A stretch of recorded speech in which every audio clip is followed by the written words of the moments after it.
What peanut? I've not made a video in ages.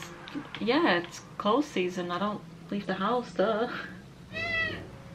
What else am I gonna make? There's no theme parks open. A Q&A? Not a bad idea. Hello and welcome back to Lush Velvet Coasters, and I am in a new room now. It has literally been that long since I've done a sit down video that me and Camille actually have a lovely office space together, so this will be my backdrop for the foreseeable. I'm sure it'll get better over time, but I hope you like it. So today I thought I'd bring you a nice Q&A. This sort of a closed season silence every year. I go a little bit quiet on YouTube and it can be really daunting coming back. So I feel like a Q&A is just a good way to get me started doing videos again. It gives viewers new and old a chance to just kind of get to know me a bit and throw some fun questions at me. Some of these questions look really interesting so far, so I hope you enjoy. Hi, how are you? So the first question comes from Treehouse Coasters, and they ask, your current thoughts on Nemesis, what colour do you think it's going to be, and also what are you looking forward to when you do get back on it, and what about Subterra, will it open? So my thoughts on Nemesis, it started off quite sad, like the actual closing day happening and then seeing the track being taken apart. Wow. And seeing it in a scrapyard was so upsetting. I'm really attached to Nemesis, like in its past form. But at the same time, the fact that they've put so much effort into theming and storytelling with this new iteration of it, and the layout's going to stay the same, and we have the same big alien monster and whatnot, I'm overall really happy with it. I think the only thing that concerns me is the change of direction with the Phalanx. In the comics, they were like these heroes, and here it seems like the sort of some shady undercover government agency almost. So I'm a bit curious about that, but overall I know John Wadley's on the project. The black track does actually look really cool to me. I know it ties in with the whole Encased by Steel theme a little bit better. As for Subterra, I'm more embarrassed than anything because I've been a Subterra denier since I really knew what it was and I became an enthusiast. And I was like, no way is it coming back, the building's empty, like god, get over it everyone. And then now the name's been re-trademarked, and while I'm not 100% convinced until I see the advertising because I've been in denial for so long, I am excited at the idea of it coming back because at the end of the day it's more Nemesis lore and it's stuff I never got to do because I used to be a wuss, and I'm just excited for the whole thing, to be honest. KA Coasters asks, Nemesis is obviously a massive love of us all, but more so you. Yes. If you were forced to get a tattoo of another coaster, which coaster would it be of and why? You know what? No, the first split second I was like, I don't know, but I kind of do. 13. It's not like I'm absolutely obsessed with 13 as a coaster. I do know it's more of a family coaster and whatnot, but it was one of the first coasters that I braved as an adult, and in 2010 I think it was, I went on 13's opening week and didn't ride it, and so it kind of just, it sticks in my head. I remember being sat in that area and thinking it was so cool, and I remember the TV ads really well. Also, obviously it's got a creepy spooky theme. I love ghouls and stuff like that, and I don't know if this answer is kind of a cheat because I did get a tattoo that was inspired by 13 and other things, which is my Grim Reaper. But if you're gonna like make me completely answer like nothing that is even remotely like I've had before, oh my god, maybe Untamed. Not only because it's my #1 coaster, but I really like that sort of taken over by nature theme to it. So in terms of like I know I love it, and I know you could draw something up really cool with that concept. So I think Untamed's a pretty good answer for that actually. Dead Jeff 5 asks, if you could re-theme a ride, what would it be and what to?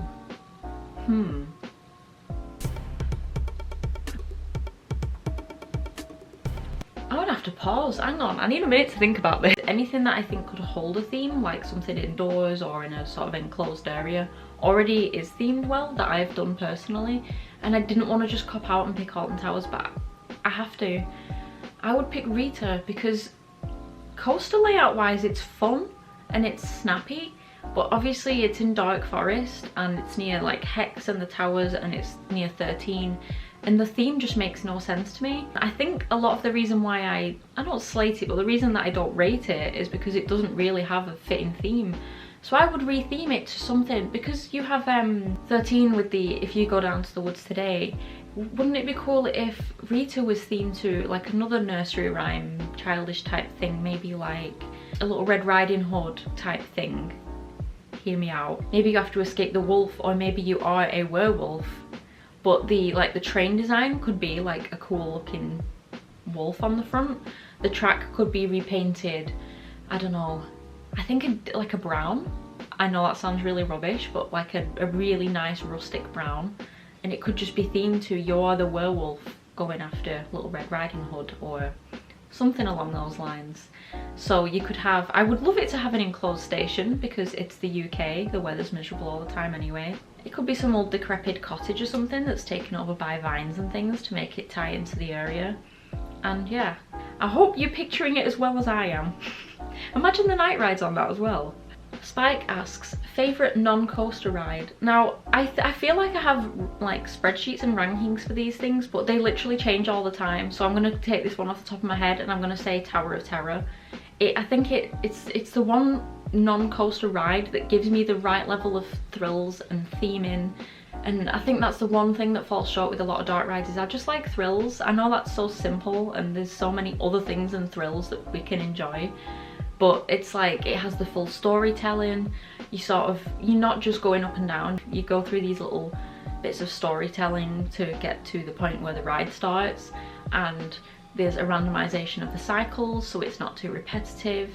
Camille loved it, and he is extremely picky with stuff. It just ticks a lot of boxes, and it also, because it's such an old ride, it has that sort of, I wouldn't say nostalgia so much as feeling like a classic staple. And if you want me to be more specific, I suppose the Walt Disney World one is the one that caught my attention a bit more than Paris. I think Tower of Terror is such a good all-round ride. It does so much, and it is so immersive, and I enjoy even queuing for it. Craig Toy asks, what park and coaster is the bucket list one? I feel a bit sad answering this, because every year I answer this kind of question and then I don't end up doing it because life just doesn't allow. But park? Ooh. I'm gonna have to say the same. I feel like I said the same last year. It's gotta be Dollywood. It's like, it's nowhere in my plans. I don't know if I'll ever be able to go, because on the Chain Dogs I learned that it is actually really quite hard to get to, or at least it's a wait sort of in the middle of nowhere theme park wise. But every time I see videos on it or photos, it just looks really charming. I'm such a roller coaster sort of focused person that it really takes a lot for a park that isn't just about that to really capture me. But it just looks like somewhere that you could just spend a few days and just get to know the sort of culture and experience a lot more beyond the rides. But it also has an RMC, so, and Dolly Parton is just wholesome, isn't she? Like, coaster wise, even more so this year, it's got to be Tron. Like, I don't know what it is specifically about the ride. I don't even think I've watched the Tron films before, but the Tron coasters, seeing the POVs from like Shanghai many years ago, they just grip me.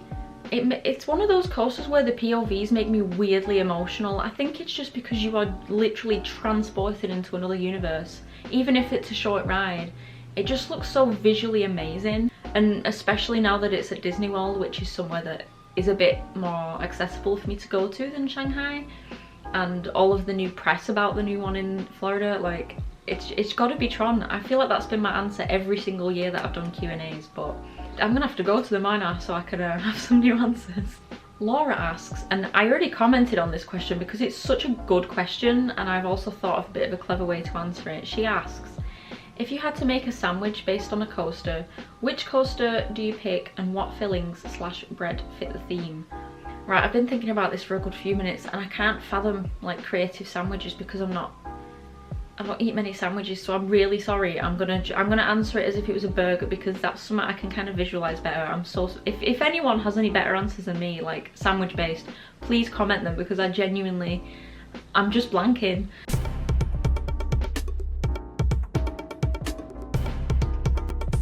Okay, Conda Burger.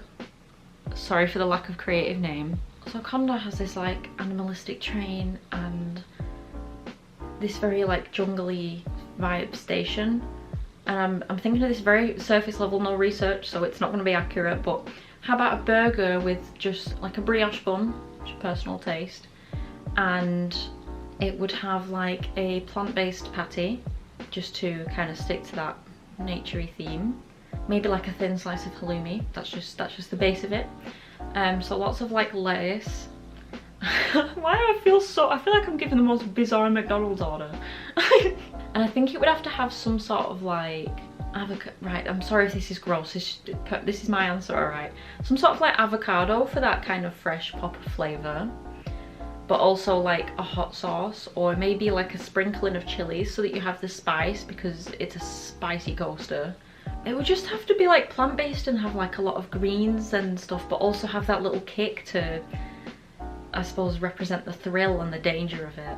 I'm so sorry that is such a terrible answer, but I love the fact that you're asking questions that are really stumping me, because it's so much more fun, but it's also like stressing me out. So that's going to be the Conda burger that you'll obviously get with the free little cup. The next question comes from Dan Louis Lucy, and he asks, any non-UK parks you're specifically looking forward to visiting this year? For the first time this year, like, there's no new parks that I feel like I'm going to be able to get to. I feel like just because of life and money and stuff, I'm having to kind of shrink back a bit on parks, which is so rubbish. But I suppose a big one is Alton Towers, just because there's so much going on. We have the jewellery theme. I'm just raring to see Nemesis's construction site, as weird as that sounds. I'm soaking in all the Nemesis news I can get. And same thing I answered last time, I'm sure, it's Flamingo Land. It's not like ridiculously far from me, I just haven't had a chance to go yet. But I feel like it's somewhere that I would really enjoy on a quiet day. I just need to do it. I'd also really love to go to Paultons, but again, that's just somewhere that I can't like fathom going right now, like travel wise. I live up north and I don't drive, so my park scope is very like Midlands to Northern, and even then it's a bit of a push. And thank you for putting this on my conscience now. I'm gonna have to try and make it work. Oh hello, Joe asks, what's your favourite theme park day you've ever had? The one thing that immediately comes to mind is mine and Camille's day at Magic Kingdom right back in 2018. So we were on this Florida trip with 6 of us, and it was the first day that it was just us two. And literally the moment that we arrived and got on the ferry and we're really slowly going forward, and he was stood behind me, it was all romantic, and we saw like the castle close up for the first time and then Space Mountain off to the side. It was just, that entire day, it was just a dream. Like doing things like Jungle Cruise for the first time, and Camille not knowing it was meant to be like jokey and light-hearted, so we had such a laugh on that, and going around the gift shops and trying on stuff, and it was just one of those days that you'd imagine from like a rom-com, honestly. If we're talking about sort of more recent times, it's got to be the Attraction Source event at Thorpe Park. I'd only ever been there once or twice before and was obsessed with the Swarm, so doing an EIT on that, where unlike other parks you can actually just get straight back on and not have to run around, which is great for someone like me who just loves like chain riding stuff and having a laugh on the rapids, and doing Tidal Wave with a group of us, and then staying back to also get splashed on from Tidal Wave. They're both just days that come to mind, and it's just like absolutely nothing but happy memories and laughs, and doing the behind the scenes of Saw and touching Coaster Track for the first time. It's just, it's really nice to think about. I was gonna say I'm sure they will be topped someday, and I look forward to that, but that day at Magic Kingdom is just like, ugh. Sean Gibson asks, top 5 metal albums of all time. Now, I don't want to try and like cop out of this. I don't listen to much metal.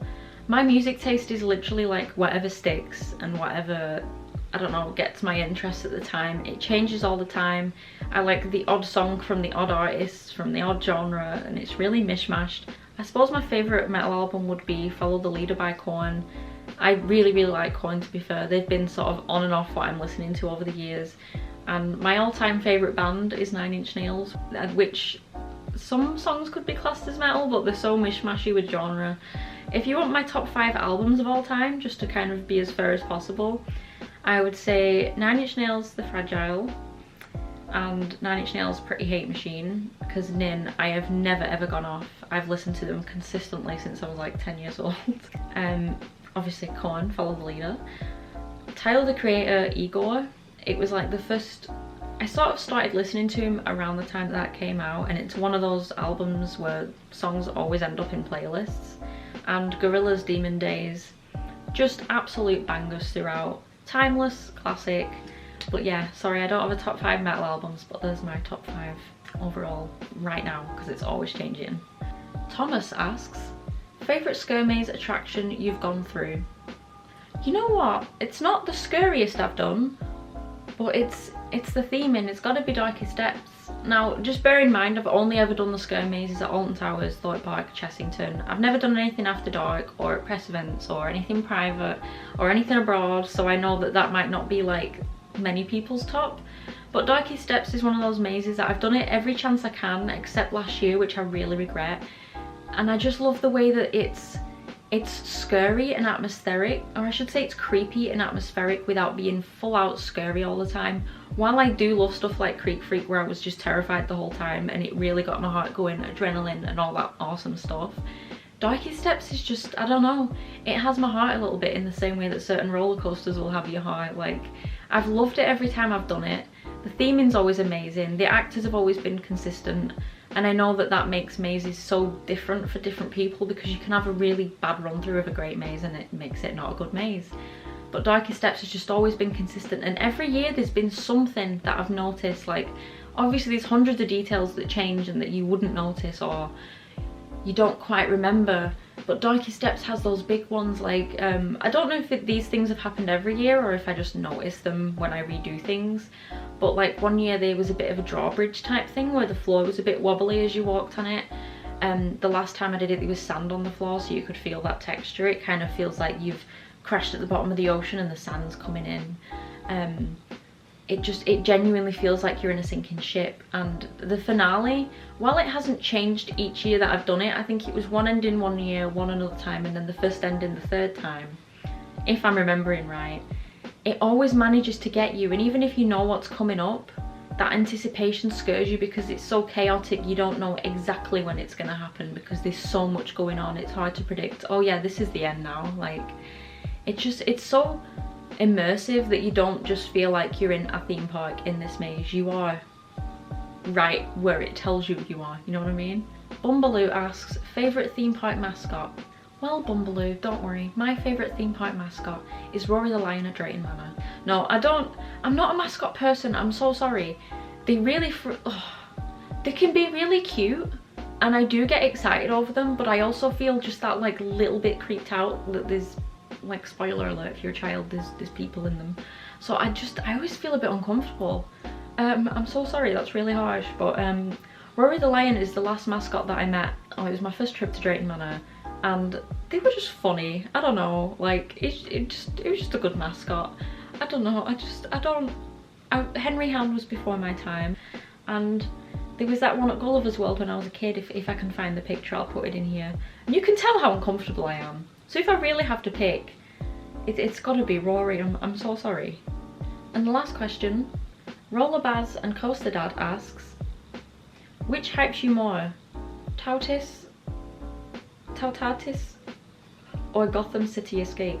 I'm gonna have to Google this, bear with me. Tautatis is an upcoming steel launch roller coaster at Park. Oh, I've seen pictures of this. Yeah, that looks sick, and so does Park Asterix. Am I saying that right? Asterix. Yeah, I've seen pictures of this and it looks already absolutely ridiculously themed. So what's the other one? Oh, and this is the one, yeah, this is the one at Park Warner, yeah, where it's like the new facade. That's giving like Velocicoaster. You know what, I've seen that same one picture of the Batman ride a lot of times. And I'm trying to not do too much research because I want to give like an authentic answer, like what I think right now. Although the Gotham Escape one gives Velocicoaster vibes, and that is, oh that train, oh no. I'm gonna say the Park Asterix ride. But I've done Conda, which it looks like on a very surface level. I don't know if it's the same manufacturer, and I know I liked that. The theming looks, from what I've seen, like looks a bit more gripping, and looking at pictures of the track, I'm such a fake enthusiast here, it looks a lot more like something I would like, very twisty and windy. And Park Asterix is a park that I'm a lot more interested in going to rather than Park Warner. So I'm gonna pick that based on just those things, but it has prompted me to look into them more and do a bit more research so I can give a more informed answer in future. But so that I'm not making this video 2 hours long, I'm gonna say the Park Asterix ride. So with those very rubbish answers probably, thank you for watching. And if you're new here and you enjoyed this video and you want to see a bunch of chaotic vlogs, please hit subscribe. And now that we are back filming videos, I hope to see you very soon. Thanks for watching. Bye.